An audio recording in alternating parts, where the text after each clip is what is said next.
Fique agora com Lições Fraternais com Daniel Segredo, mais um programa da Rádio e TV Fraternal. Olá, amigos e amigas da Rádio e TV Fraternal, muito bem-vindos a mais um capítulo do nosso Lições Fraternais, lendo o livro O Espírito da Verdade. E hoje chegamos no capítulo 83, Nossos Irmãos. Vamos ver do que fala o capítulo 83, Nossos Irmãos. Um pensamento de simpatia e de amor para os nossos irmãos que se recuperam. Muitos são chamados criminosos, mas, na verdade, foram doentes. Sofriam desequilíbrios da alma, que se lhes encravavam no ser quais moléstias ocultas. Praticaram delitos, sim. Hoje, entretanto, procuram-te a companhia, sonhando renovação. Amaram, ignorando que o afeto deve estar vinculado à harmonia da consciência, e amargaram terrível secura em labirintos de sombra, a suspirarem agora pelo orvalho da luz. Eram sovinas e sonegavam o pão à boca faminta dos semelhantes. Contudo, pretendem contigo reingresso na escola da caridade. Acreditavam-se em regime de exceção, quando o orgulho lhes assoprava a mentira. No entanto, após resvalarem no erro, refugiam-se em tua fé, anelando o refazimento. Renderam-se às tentações e foram pilhados na armadilha do mal. Todavia, presentemente, buscam-te os olhos e apertam-te as mãos, ansiando esquecer e recomeçar. Não lhes fite o desacerto. Alimenta-lhes a esperança. Não te animarias a espancar a cabeça de quem estivesse a convalescer depois da loucura, nem cortarias a pele em cicatrizes recentes. Enfermos graves da alma, todos nós fomos ontem. Rende, pois, graças a Deus, se já podes prestar auxílio, porque se chegaste ao grau de restauração em que te encontras, é que, de certo, alguém caminhou pacientemente contigo, com bastante amor de servir e bastante coragem de suportar. Albino Teixeira. Capítulo 83, Nossos Irmãos, faz referência ao Evangelho segundo o Espiritismo, capítulo 12, e tem 5, que ele vai dizer aqui, que é: amai vossos inimigos, inimigos desencarnados. E aí? Inimigos desencarnados. Vamos relembrar. Quando Jesus disse: amai os vossos inimigos, e o Evangelho nos explica sobre isso, ele é bem claro. Ele não queria dizer que para você dar para o seu inimigo o mesmo lugar de um filho, de uma pessoa muito querida. Mas ele sim queria que você o respeitasse. Esse é o ensinamento do Evangelho. Que você não permitisse que proliferasse em você o ódio, o rancor do teu inimigo. E isso já vai fazer grande diferença. Porque você já pensar, amar o inimigo, é difícil. Mas então, se é difícil, faça o inverso. Não o odeie, não o pragueje, não o deteste. Simplesmente o respeite. Mas também é difícil. Mas o caminho é esse. Não tem por onde. O que o Evangelho vem nos ensinar, nesse capítulo 12, amai os vossos inimigos, é exatamente isso. É para que não odiemos os nossos inimigos. E ele vem falar de inimigos desencarnados por quê?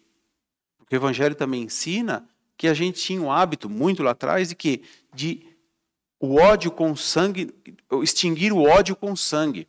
Ou seja, eu aniquilo o meu inimigo, eu mato o meu inimigo, então eu estou livre dele. E aí vem o Espiritismo e fala assim, tá, você matou o corpo, mas e o espírito que permanece vivo? Aquele espírito do qual eu tirei a vida, como que fica? Ele não vai ser revoltado também? E ele não vai vir buscar satisfação comigo? E aí você está dizendo agora, eu estou dizendo aqui agora nessa explanação acerca do Evangelho, do que está escrito, para não odiá-lo? Mas esse é o esforço individual de cada um. Mas ele me tirou a vida, ele tirou a vida da matéria. E aí a gente volta. A gente volta ali na lição 81, lá do Barsabás, a história de um pão. De novo, olha como está tudo linkado esses capítulos dessas últimas semanas aí. como sempre esteve. É que às vezes eu não faço tanta menção, mas aqui fica fácil.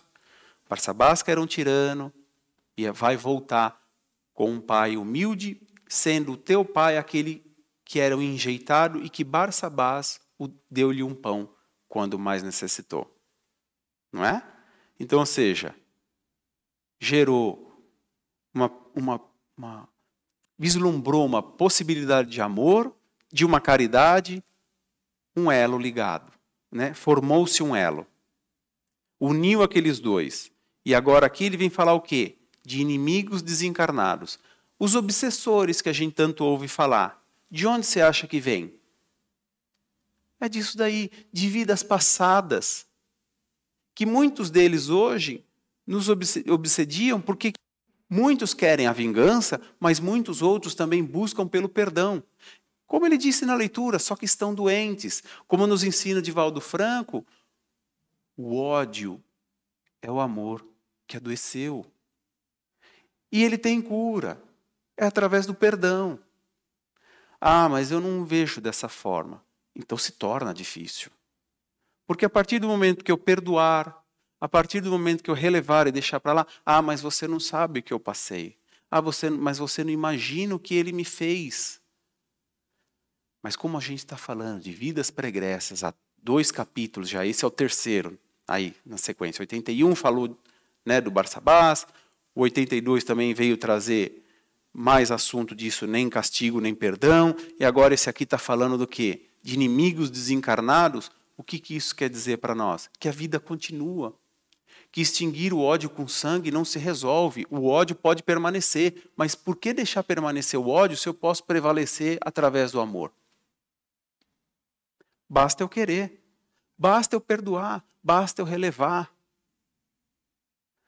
Aqui eu vou fazer uma menção para quem assistiu o filme, aí fica evidente, o filme do Divaldo Franco, que conta a história dele, de toda a sua vida, e lógico, ligado ao espiritismo. Quem assistiu o filme fica nítido de ver que ele tinha um obsessor por 4 séculos, que o perseguia, até o momento que o Divaldo persiste no amor e diz que faria de tudo para ajudá-lo, para quitar essa dívida, para que não houvesse mais essa cobrança, esse ódio. Porque pelo Divaldo estava certo, mas o obsessor não perdoava. O obsessor queria persegui-lo, queria humilhá-lo.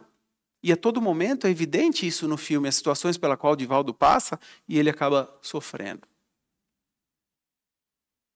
É exatamente o que está falando o texto de hoje. Até que Divaldo tem a oportunidade lá no filme de auxiliar um espírito que chegara há pouco, através de uma criança, na mansão do caminho. E que aquele espírito era, na verdade, a mãe do obsessor. E Divaldo se comprometeu com todo o amor cuidar daquela criança. Olha aí, e aí o obsessor, o amor venceu. E aí o obsessor, então, sai de cena.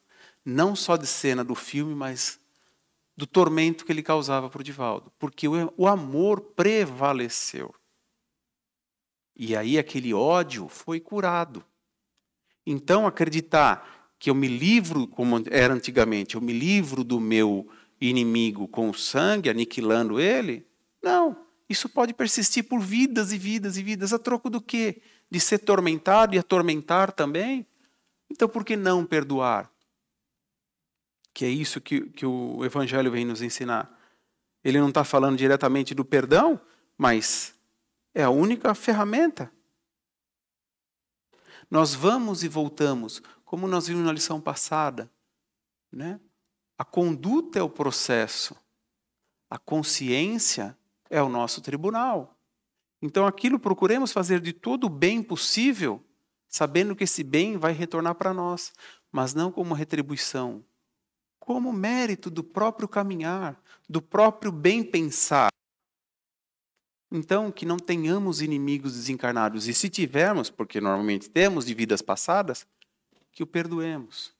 E que façamos de tudo para ajudar, que é como diz no texto aqui, que eles são irmãos doentes, e que eles precisam de, não lhes fite o desacerto, alimenta-lhes a esperança, de que o perdão está por vir, que eu perdoo deles. Ah, mas como é que eu vou saber se eu tenho? Normalmente nós temos sempre de vidas passadas. Muitas pessoas são perturbadas por obsessores. E o que falta é o perdão, tanto de um lado como de outro. E aí a gente sabe que a misericórdia divina, a espiritualidade benevolente faz o quê? De tudo para que isso dê certo.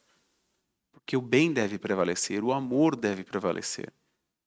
E é isso que vai contar mesmo, na nossa conta, vai contar, vai computar aquelas moedinhas lá na nossa embalagem, no nosso saco, é aí que vai contar, é aí que vai fazer a diferença. Essa caridade, essa boa ação de perdoar de coração e relevar tudo que foi do passado.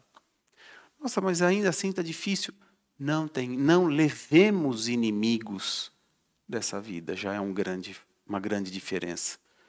Porque se nós viemos para resgatar e acabamos aqui criando novos débitos,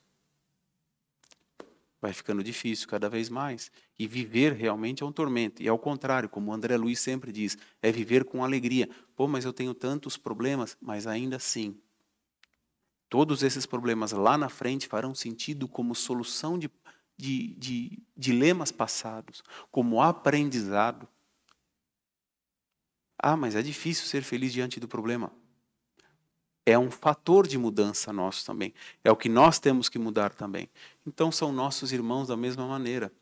Porque talvez eu tenha obsediado em algum momento. E hoje eu tenho obsessor. Mas que então eu perdoe. Mas que então eu converse e releve tudo isso. E que não crie mais débito. Pelo contrário, que eu venha aqui para resgatar tudo da melhor maneira possível e que faça com amor, com carinho, e perdoando sempre a indulgência que a gente já tanto aprende no Evangelho. E aí? Leia o Evangelho, Inimigos Desencarnados, para entender sobre esse tema. Faça a sua leitura. Obrigado da sua companhia de hoje. Eu vou ficando por aqui e te espero no próximo capítulo. Até lá.